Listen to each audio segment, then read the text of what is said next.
Today, we're going to be talking about Social Security and ex-spouse benefits. I hope you enjoy.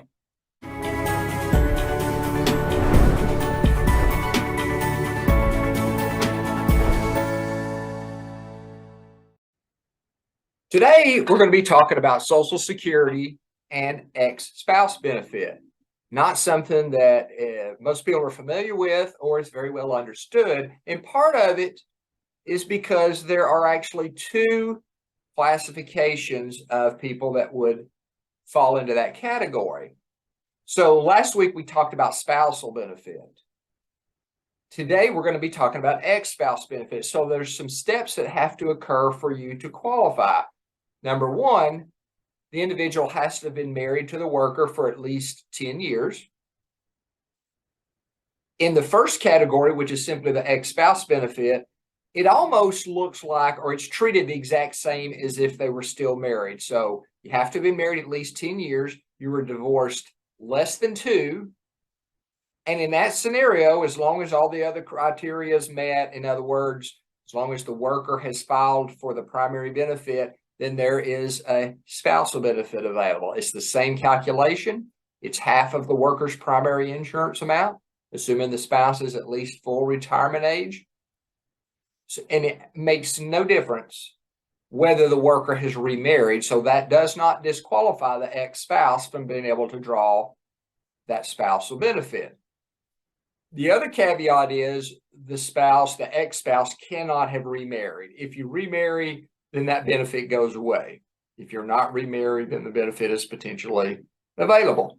Now, the second category of individual is what's called the independently entitled ex-spouse.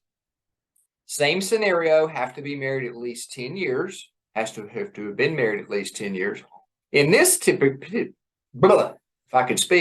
this situation, you're divorced more than 2. So married at least 10 years, divorced more than 2, still not remarried as far as the spouse not remarried.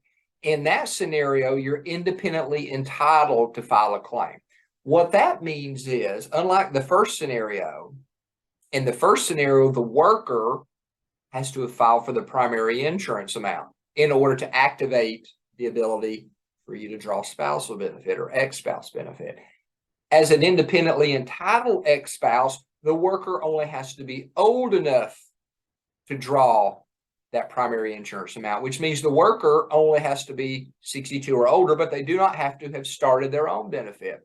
As long as the worker is old enough to have started the benefit, and you as the ex-spouse meet the other criteria, then you have the ability independently to claim a spousal benefit off of that worker, whether the worker has started drawing or not. And again, doesn't matter if the worker has remarried. This does not disqualify that ex-spouse from being able to draw that benefit.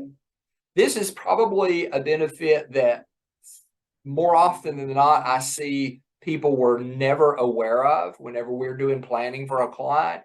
And it's money sometimes that gets left on the table. Sometimes it doesn't make sense to pursue that spousal benefit. It's going to depend on an individual situation, what their own work history is, what they're trying to do long-term. But you want to know whether that benefit is available, and if it is, what it looks like and how it could potentially impact you.